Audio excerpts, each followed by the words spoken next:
Hey guys, what's going on? I hope you all are doing well today. Elliot here. Welcome back to the Fragrance Well. So I was going through my fragrance cabinet not too long ago because it's really time for me to kind of rearrange some stuff because the way I have my cabinet organized, it's all in alphabetical order and I'm running out of room in some areas, so I got to rearrange everything. And it just so happens I was looking at which fragrance houses I have the most fragrances from. Turns out that house at this time is Christian Dior. So does that make Dior my favorite fragrance house? Well, no, it does not. Matter of fact, the fragrance house I own the second most fragrances from, which happens to be Amouage, I would definitely choose over Dior any given day. With all of that being said, I decided to do a video where I go over my most owned fragrance house and rank them. So that's today's video. I'm going to rank my Dior fragrances from least favorite to most favorite, and I've got 9 of them. Now let me just say that every fragrance I have on this list are fragrances that I do at least like. I don't hate any of them. And let me also just say that there are still quite a few fragrances I would love to have from the house of Dior, so I'm probably going to have more. But at this time, I've got 9 of them, and we're gonna rank them in this video. Before we get started, remember to like the video, subscribe to the channel if you do like the content, and hit that bell icon so you can be notified when I upload new videos. Let's get into it.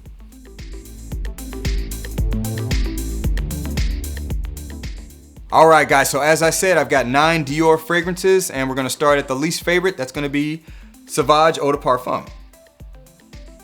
Sauvage Eau de Parfum. It's gonna be at the bottom of the list. Now, let me just say, I am not a Sauvage hater.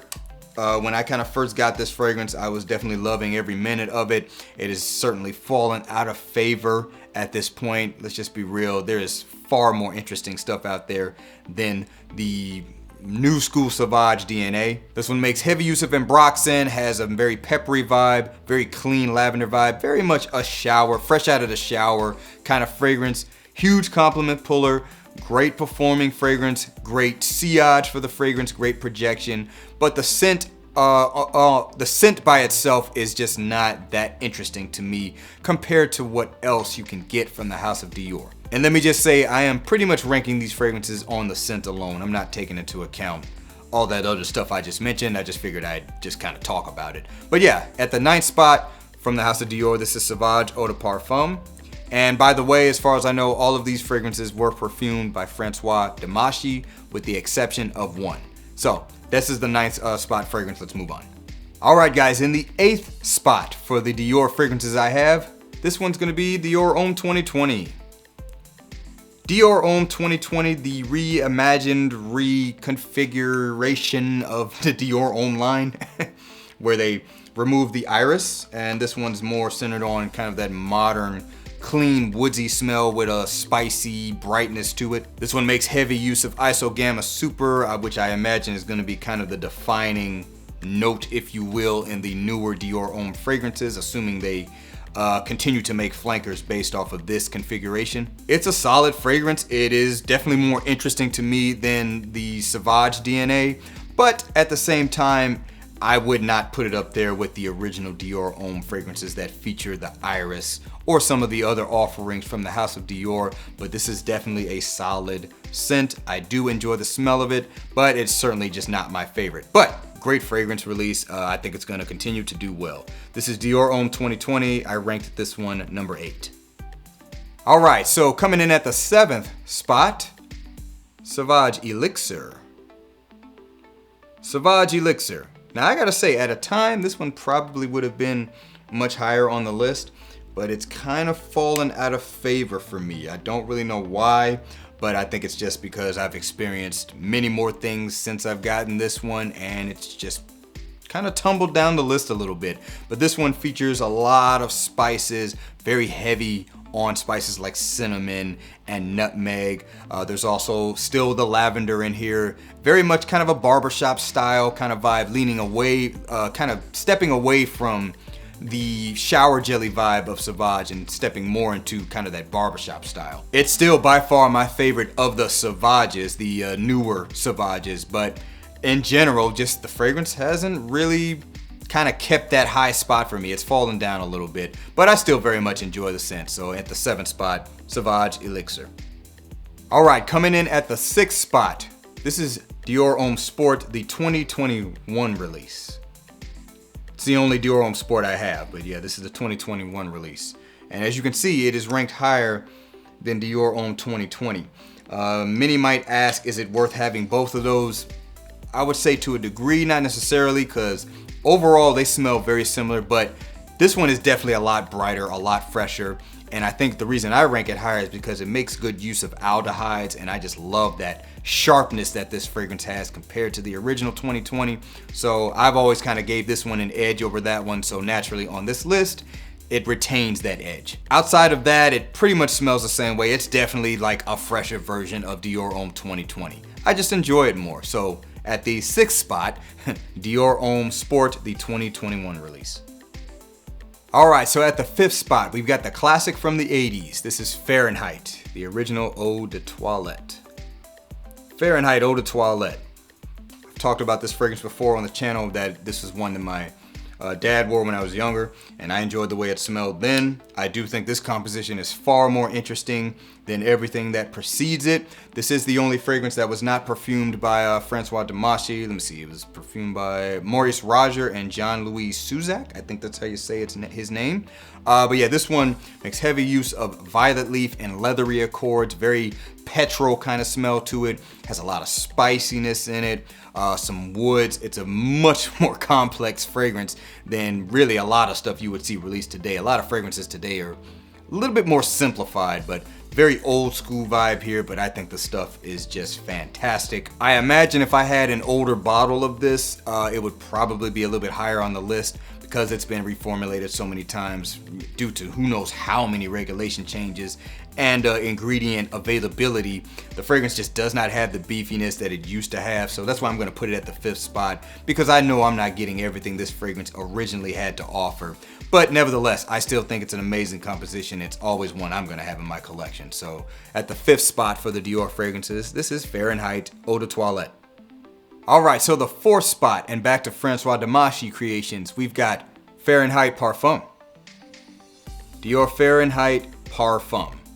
So this one is a more modern take on that Fahrenheit DNA.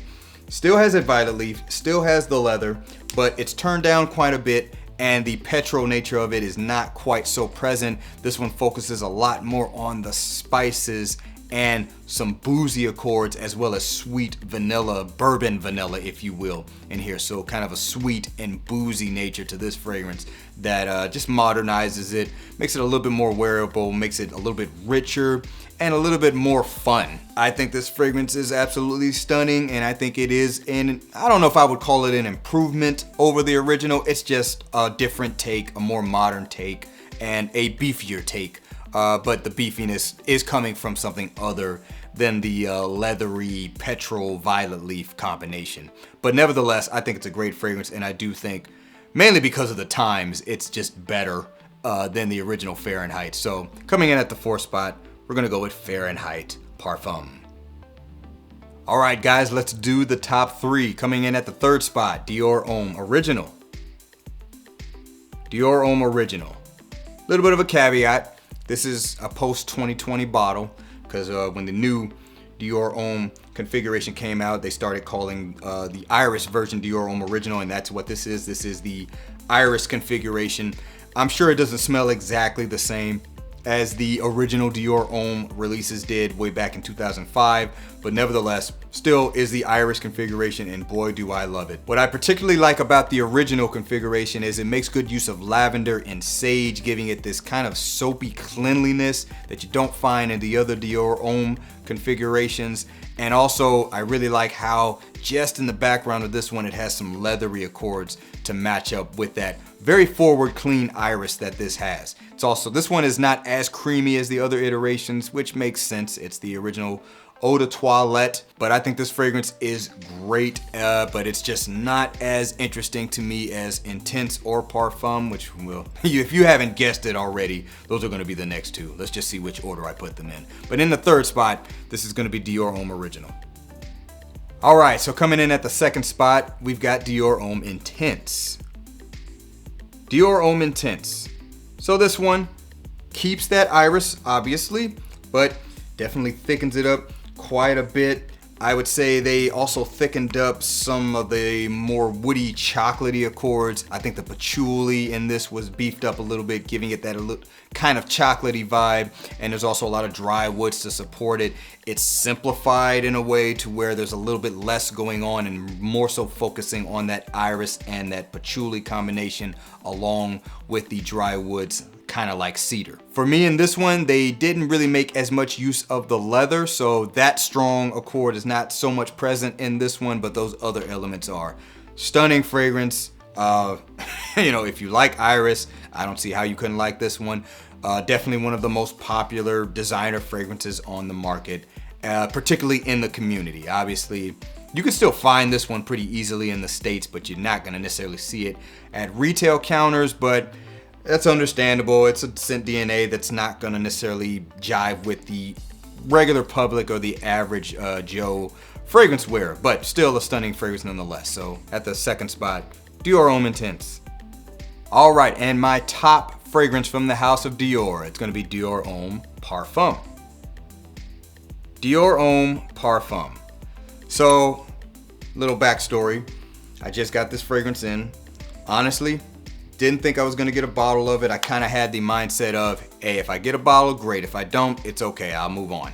But Fragrance Buy got in a batch of these not too long ago. I jumped on it, and here it is, Dior Homme Parfum. So I'm glad I do have a bottle of it. I do consider myself very lucky in that regard. And let me just say that I am definitely happy that I have it. I'm impressed with it. It is as good as they say.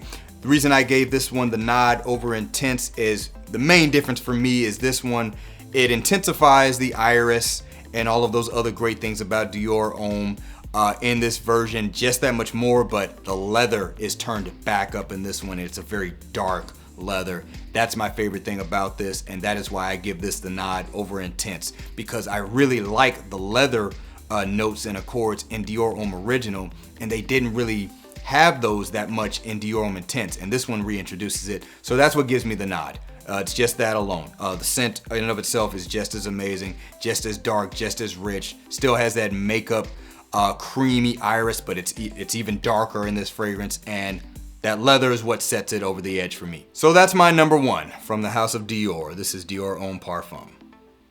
All right, guys, that's my most owned house, if you will, Christian Dior. I got 9 fragrances from the house of Dior. Let me know down in the comments below, do you like the house of Dior? What's your favorite fragrance from the house of Dior if you do like it? I appreciate you guys watching all the way into the end. Remember to be well and smell well, and I will see you in the next episode of The Fragrance Well. Have a good one.